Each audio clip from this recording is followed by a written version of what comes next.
Hi, and welcome to the Flute Talk Podcast, where we talk about all things flute.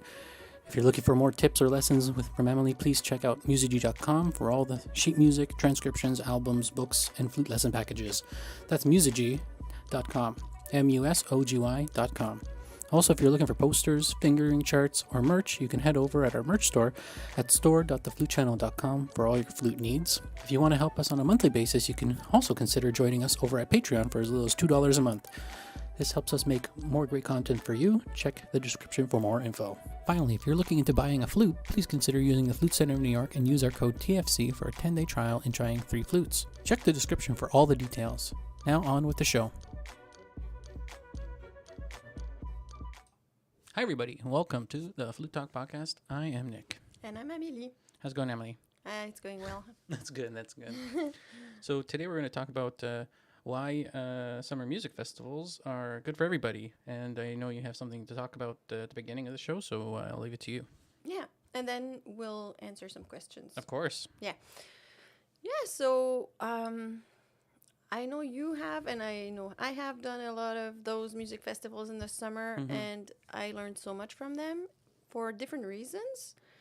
I learned from different teachers playing for them, but also listening to other people, because very often there's some masterclass forms in those things. And I know sometimes there's also a day masterclass, which is very cool as well. But if you have a week or two with someone, there can be how would I say that? Let's say you have a masterclass with someone. They say, oh, you should work on this thing.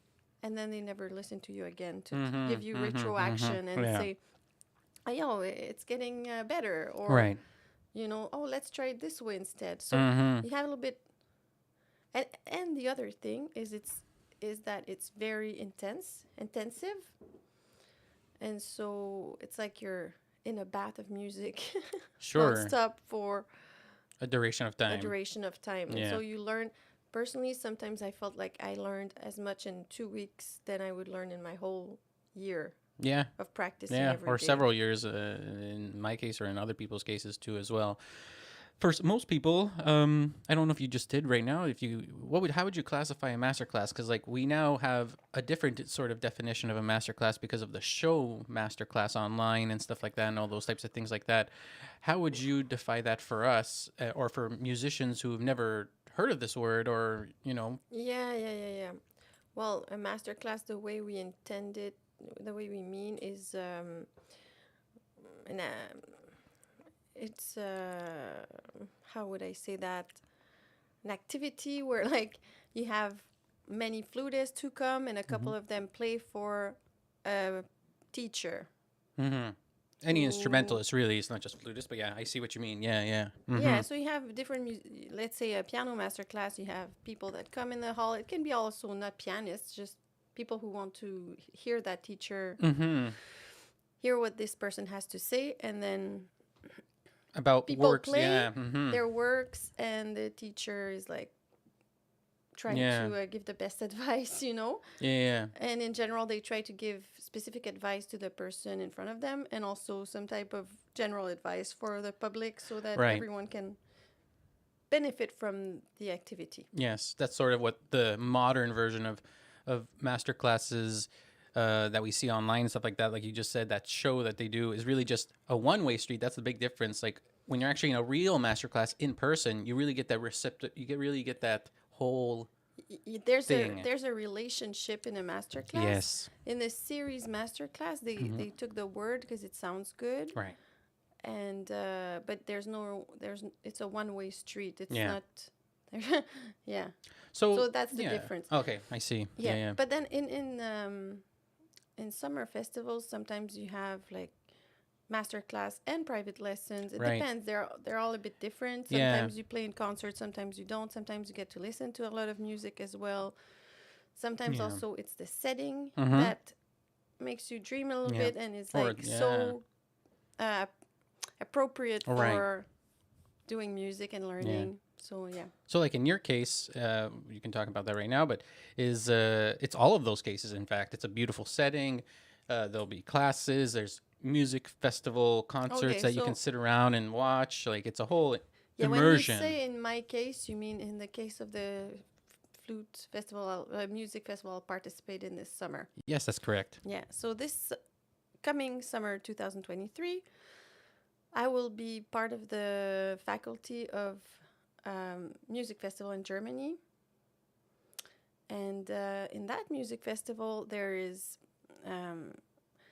different, like, people who want to perform can be performers, and that's a little bit more More proactive, more participatory. It's like no, but it's also a bit more pressure, I guess, because you have to learn the repertoire very well before you get there. Right. It's because rehearsals are efficient. Yeah, I see. Because you have very little time to do the music.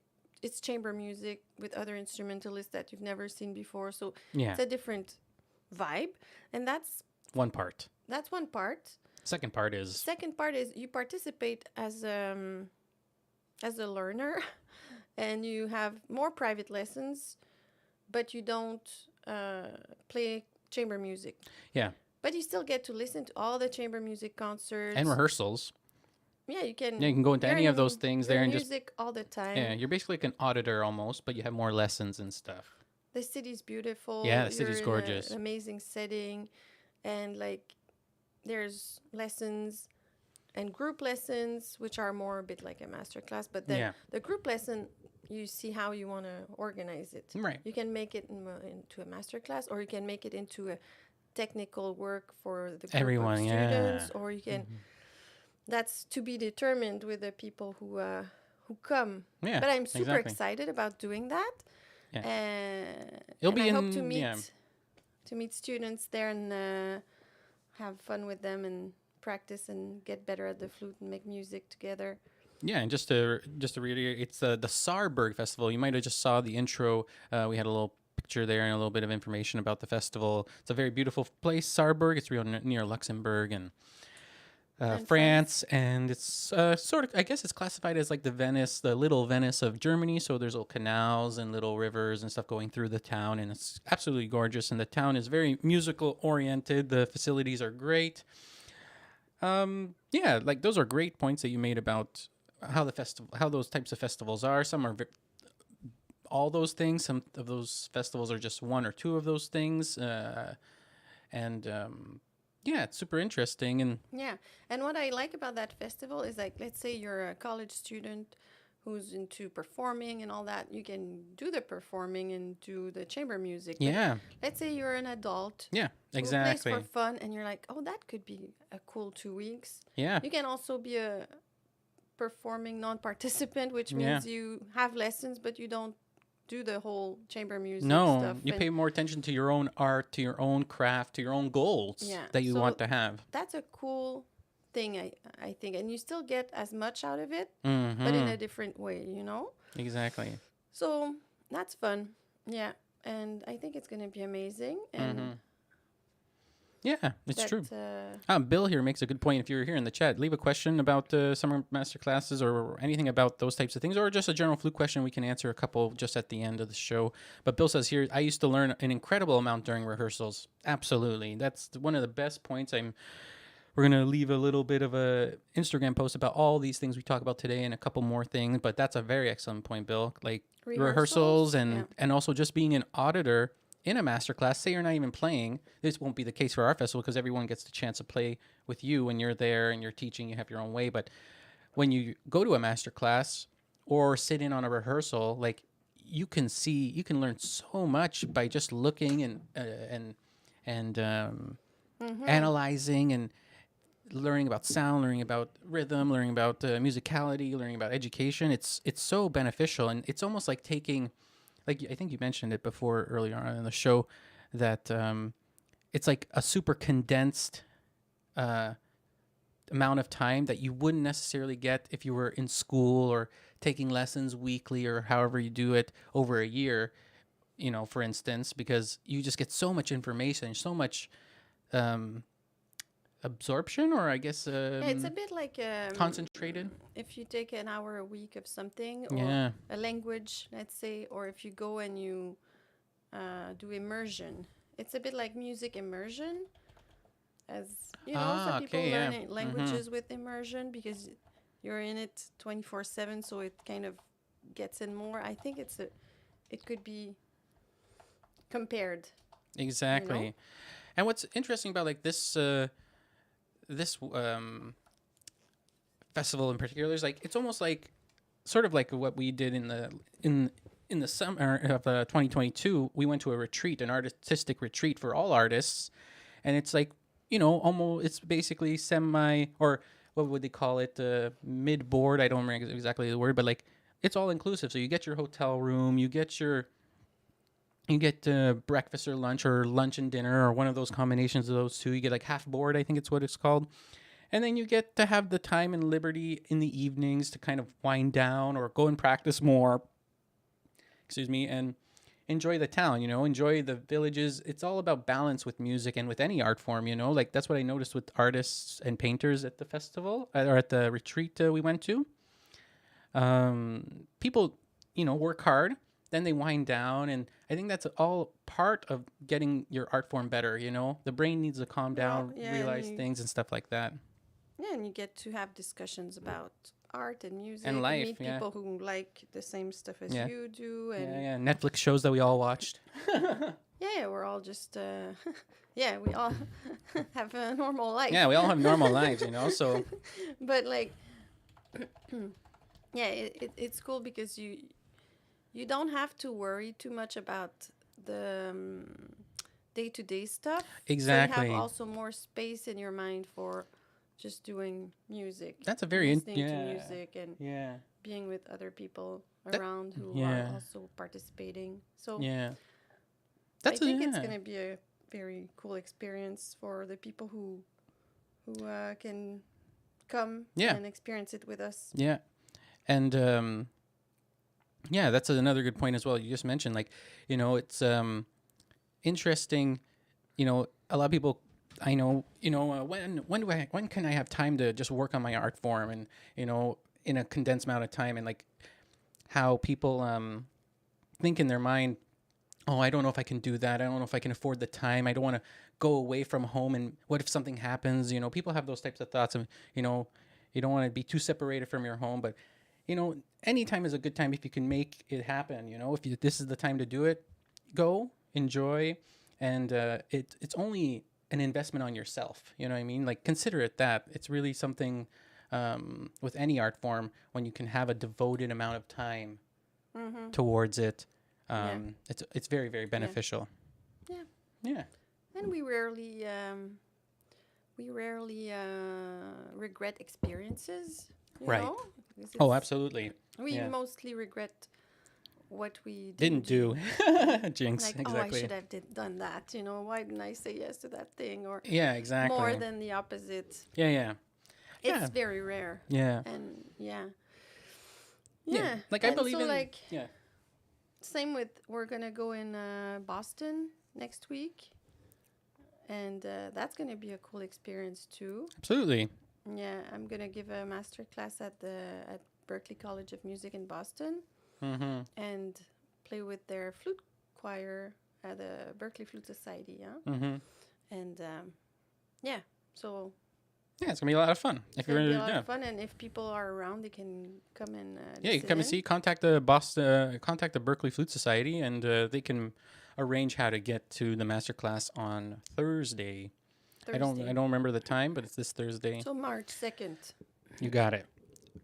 Bill here, he says also, like, I love the camaraderie amongst musicians at festivals. We were from everywhere and anywhere. We all had one purpose in mind. It is a very binding experience. That's so true, Bill. Like, and it's you make so friends true. like that. Yeah, you make friends, you make new acquaintances, you make a better, relationship with the teacher you want to work with, so you can understand more about them, and also have them work with you and really develop your skills and all those things. It's a really, really worthwhile experience. Even just experience once in a person's life, I think it can really boost a lot of things in your playing, and also just in yourself, and get more confidence in your playing, or get more confidence in your art, whatever it may be, like that. It's very interesting.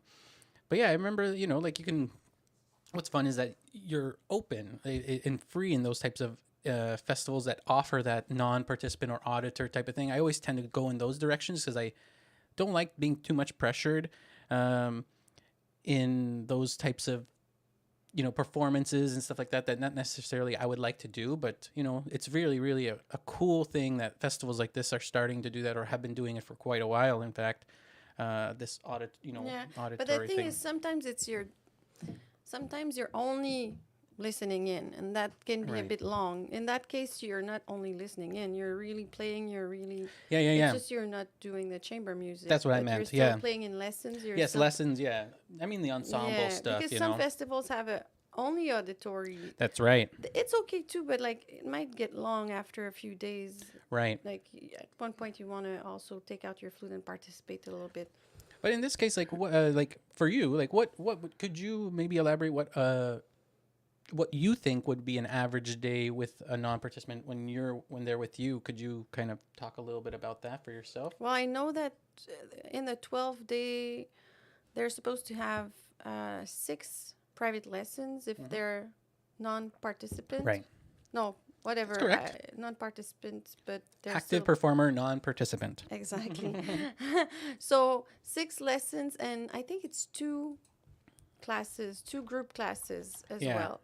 So like some days you'll have a lesson, some days you'll go and practice, or you'll have a full group lesson. Yeah, that's right. And some days you might want to go, like, I guess you'll go and listen to concerts, because That's there's correct. a lot of concerts. You In can different also venues. go and listen to other group lessons and other Masterclass. Like other master classes, and group stuff lessons, like whatever. that. Yeah, So, exactly. yeah, and then there's places to practice. Yes, so you there's a can whole go and building. Yeah, there's a practice. very, very beautiful building for practicing, and also all those types of things like that. Yeah. So And then also just spending time with you in passing and stuff like that. We might do little dinners and stuff like that all together. totally. And, we're really going to be a little pack of people. I think there's also some days where the festival organizes outings to visit around. Yeah, at least. Yeah, once I think at least. I think. So there's different things like that. Yeah. And that would be like practicing lessons, Yeah. concerts, Food, going to Eating. Yeah. Yeah, it's pretty cool. And like everything's like those types. I like that because it's actually, in a city. I remember like Orford and all these other places like that. They tend to be a little bit more isolated, a little bit more like in the woods type of thing. Some of them Yeah. like Tanglewood a little bit, and a little bit of like Domaine Forget. Yeah, more and in all the those types, like, countryside. countryside. But I like the whole city aspect or town aspect because Yeah. like even the place where we were last year, it was a little tiny town, but it still had a energy. It had something. It had it but was very interesting. was at such a small village. Yeah. It didn't even have a grocery store. Like No. it had no business there. No. Like zero business. But where we're gonna stay this summer, Yes. it's a real town. With Oh yeah, with hotels and grocery restaurants store and restaurants and it's a beautiful town, absolutely gorgeous from what we've seen, and also just being so close to France and being so close to Luxembourg and Switzerland. It's all very, very cute. Yeah, people can make it a two-in-one flute Yeah. and a little travel or whatever. Exactly. And I think even for, let's say you're a couple and one plays the flute and the other one doesn't, there's still like a auditory Yeah. for people who want to come with you but don't want to participate at all. Yeah, you can even bring what's great about that one. Yeah, You you can can stay there Yeah. and if you want to enjoy bring. enjoy yeah, the festival for 2 weeks, listen to you know. the concerts. It's like And- having you get a hotel, you get the pass to see the whole festival, and you get to go around. Like Yeah. it's better than an all inclusive, I think The- personally. Yeah, because you like Europe. Yeah, so you can totally. But to add is if you are considering this type of festival or this festival, you can bring your significant other, and the fee is considerably less for your partner. So you pay for your thing for your participant and playing and having lessons and all those things, but also you can have a companion with you for significantly less cost, and you can find out all that information at the Saarburg Festival. Yep. You can just, I think it's .de, but I'm not sure exactly, but you can just type Saarburg Festival in Google, and all the information is very, very well laid out about that. But you can also email us, and we can provide you more direction to where you need to go at you can email us at info@theflutechannel.com. So let's just elaborate a little bit more further. But if you guys have any questions about summer music festivals or any relative questions about The flute. we can answer some of those in it right now, and then we'll be ending the show. Usually, right now, we've been doing the podcast every other month, but we decided to kind of do a little podcast this month to enlighten people about summer festivals, because this is the time where people apply and kind of think about their summer plans. Yeah, we wanted to give people an opportunity to know about this thing that Exactly, we're doing because it's super special. There's dates involved as well, so we didn't want to do it too late, and then it's kind of too late for people that want to participate, or not necessarily too late, but then there are late fees and stuff like that. Also, like flights and all those things for people to get there, things get more expensive. Yeah. So we wanted to make sure we were taking care of that earlier. But it's good that you mentioned those fees. Those fees right now, if you do not want to have any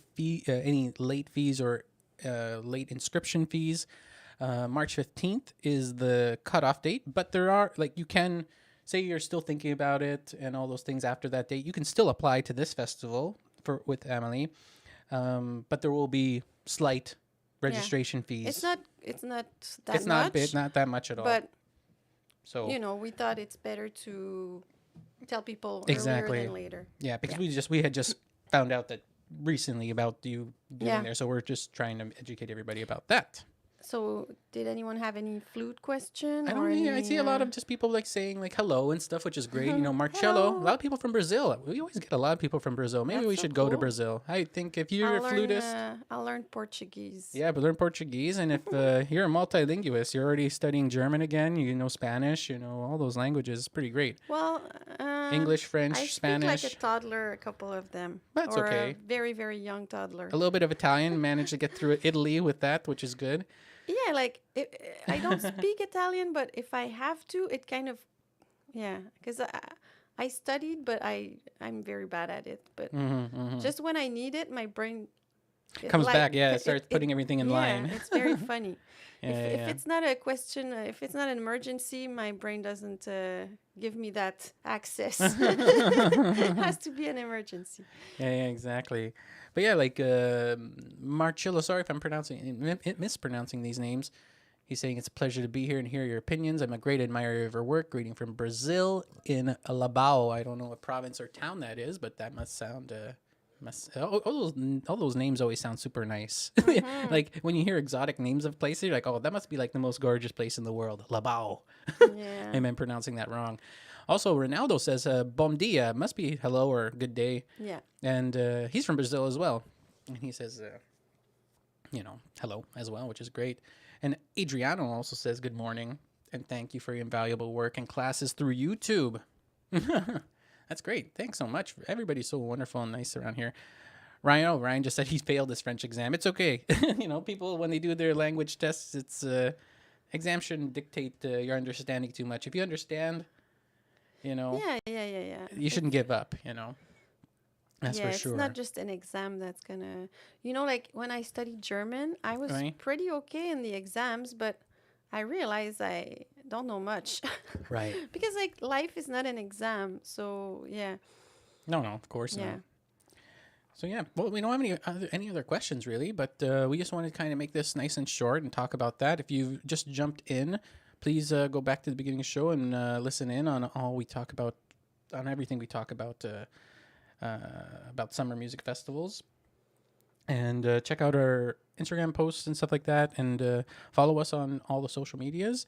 Do you want to just tell again what the festival is and what's the name and what? So it's a Saarburg festival, and if you're interested, please email us or direct message us because. Because it's a thing with you have to say who you want to study with in a sense, so it's easier if you come in contact with us first. Even if it's not the flute and you want to study another instrument, it would be nice to just contact us first. But you can go and check their website and read all about it first. Yeah. And I hope to meet a lot of people there this summer and all the musicians that will be there, and also all the flutists that working together and. Yeah, totally. Yeah, like I said, you can email us and we can guide you through the application process and all those things like that. If you have any questions, we can maybe answer a few of them for you, and make sure that this process is a smooth one, and that we can all see each other in July, which is going to be a lot of fun. And yeah, I think that's about it. Also, you can go to our website, musigy.com, if you want to buy Amelie's books or sheet music. We have all that stuff there for teaching and for playing. And also, if you want to help us out on patreon.com, you can tip us as low as $2 a month, and that goes directly to us and makes us put more effort into making all these great videos for you.